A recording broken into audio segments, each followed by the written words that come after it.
Selon les experts, les périodes de crise sont propices à la réalisation de bénéfices colossaux. Les crises inquiètent, les crises font peur, et les crises changent des vies, les crises ont parfois des conséquences dramatiques. Est-ce qu'il est possible pour nous, petits investisseurs, de profiter d'une crise comme celle de 2023? Cette crise mondiale va certainement faire apparaître les meilleures opportunités de votre vie. Peut-être qu'il sera compliqué de vous y retrouver et d'être sûr que vous faites les bons choix. Dans cette vidéo, je vais vous partager la meilleure stratégie pour les prochains mois afin que vous puissiez tirer profit des opportunités qui se présentent. Je vais également vous montrer comment mettre en place une stratégie d'investissement efficace. Et je vous partagerai comment je reviens sur les bases d'un money management essentiel en toutes circonstances, efficace en temps de crise, au moment où il faut garder son sang-froid alors que tout le monde panique. Comment je travaille au quotidien pour garder l'état d'esprit qui m'anime aujourd'hui et qui construit ma réussite de demain. Sur cette chaîne, on parle crypto-monnaie, investissement et money management. Salut les pilotes, c'est Sylvain pour Objectif Lune.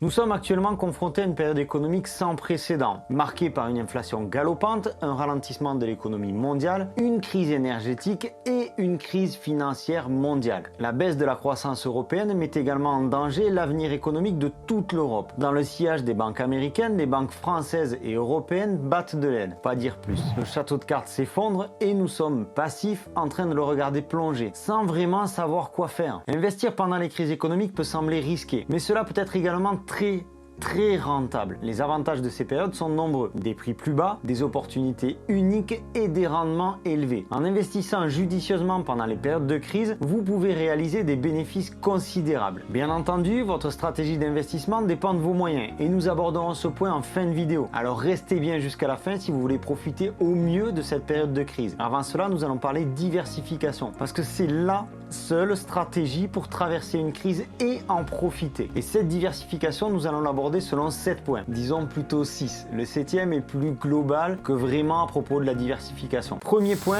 la diversification des produits d'un même type d'investissement. Je m'explique. Vous avez un exemple très parlant, c'est celui des ETF. Les ETF, ce sont des investissements qui répliquent la performance de quelque chose en général. Un groupe d'actions, un secteur d'actions. Par exemple, plutôt que d'acheter une action Tesla, achetez des ETF technologiques qui vont regrouper Tesla, Microsoft, Apple et plusieurs autres boîtes autour de la tech.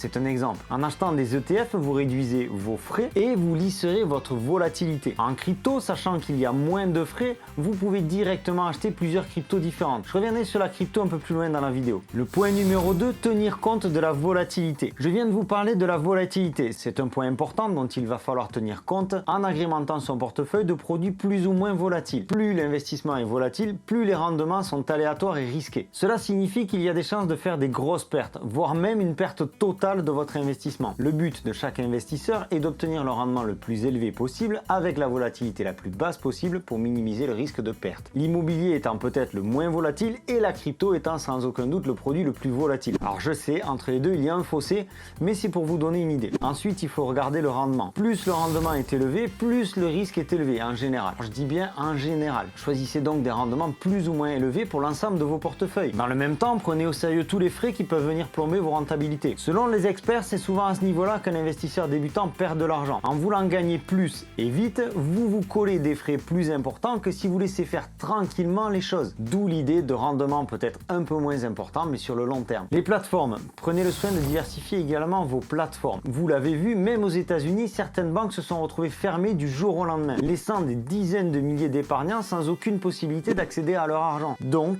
vous devez placer votre argent dans plusieurs banques, ouvrir plusieurs comptes et n'hésitez pas non plus à avoir plusieurs wallets crypto. N'oubliez pas de faire attention aux frais. Si on parle d'immobilier par exemple, vous pouvez investir dans des villes différentes, dans des pays différents. Une ville ou un pays qui est attrayant aujourd'hui ne le sera pas forcément dans quelques années et vice versa. Si vous avez de la crypto, passez par différents exchanges ou différents wallets. Le timing. Il vous faut diversifier dans le temps. Aujourd'hui, personne ne saurait dire si nous sommes au point bas de la crise ou si elle va durer encore longtemps. Admettons que vous jetiez toutes vos économies dans la bataille aujourd'hui et que le marché aille faire un plus bas dans quelques semaines, et bien non seulement il vous faudra patienter davantage le temps que le marché remonte et que vous soyez en gain, mais surtout vous ne pourrez pas profiter de cette baisse éventuelle. Et si jamais le marché repart à la hausse, globalement vous aurez toujours le temps de continuer à investir. Investissez donc petit à petit, mais souvent. On va aussi diversifier les secteurs: crypto, bourse, immobilier, produits de luxe. Aujourd'hui, tout peut être une source d'investissement. Et ce qui est intéressant pour nous, c'est effectivement de diversifier dans tout ce panel disponible aujourd'hui. Cela dépend bien entendu de votre surface financière, cela dépend de votre éducation et cela dépend de votre horizon de temps. Cependant, cela dépend surtout de votre formation, car cela va nécessiter de vous former. Une crise économique mondiale est certainement le moment idéal pour se former. Déjà parce que ça va vous permettre d'éteindre la télé et de laisser votre mindset focus loin de toutes les informations négatives qui pourraient venir polluer votre vision de l'avenir. Ce n'est pas lorsque tout va exploser à la hausse, quand tout va redémarrer, que vous trouverez le temps de vous former. Au contraire, c'est quand le marché est calme, quand le marché prend son temps pour construire des bases solides. C'est quand les gens sont dans la rue, en train de contester le système, que les investisseurs et les visionnaires en profitent pour faire leurs courses. C'est quand le peuple est occupé ailleurs que vous devez vous aussi construire des bases solides en matière de connaissances, de compétences et de diversification. Que l'on parle de crypto, de bourse, d'immobilier, voire même investir dans des produits de luxe comme le vin ou les montres. Il est important de revoir les bases, surtout en période de crise économique et financière. Comme je viens de vous le dire, vous allez être soumis à tout un tas de stimuli externes qui vont modifier votre façon de penser et qui vont vous inciter à satisfaire vos émotions. En période de crise, l'atmosphère est morose. On a tendance à broyer du noir et à aller chercher le bonheur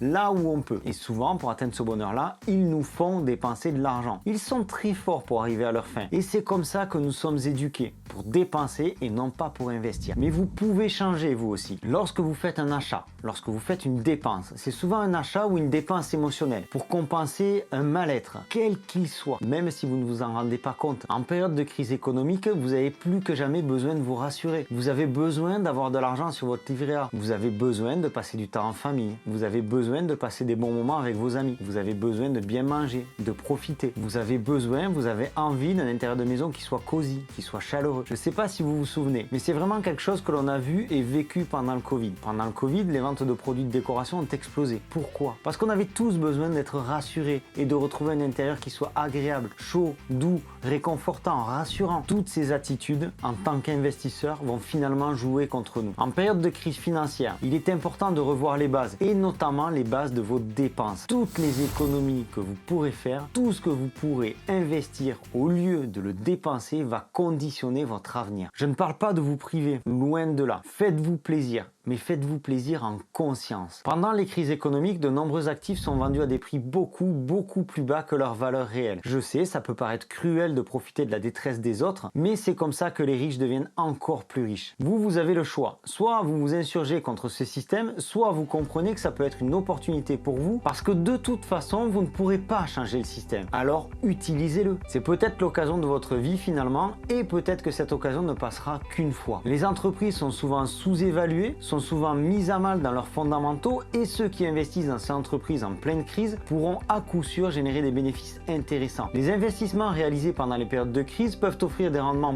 beaucoup plus élevés que ceux réalisés pendant les périodes de croissance économique. Imaginez-vous là que chaque dollar, chaque euro que vous économisez vaut en réalité 2 ou 3 fois plus, qui sera certainement le cas dans quelques mois ou dans quelques années. Conditionnez votre état d'esprit, tout part de là. Rien que ce changement d'état d'esprit devrait vous permettre d'économiser davantage pour investir davantage. Pour parler brièvement crypto, souvenez-vous que le Bitcoin est né en 2008, en pleine crise des subprimes. À l'époque, il ne valait rien, 0 centime, 0 $. Aujourd'hui, le Bitcoin s'échange à plus de 25 000 $, à peine 15 ans plus tard. Alors cette histoire est tout de même exceptionnelle, je vous l'accorde, et il fallait vraiment avoir le nez fin, et vraiment les connaissances nécessaires pour en profiter à l'époque. Sauf que là, vous savez quoi faire. L'avenir post-crise n'attend que vous. Retenez une dernière chose, le meilleur moment pour commencer, c'était hier.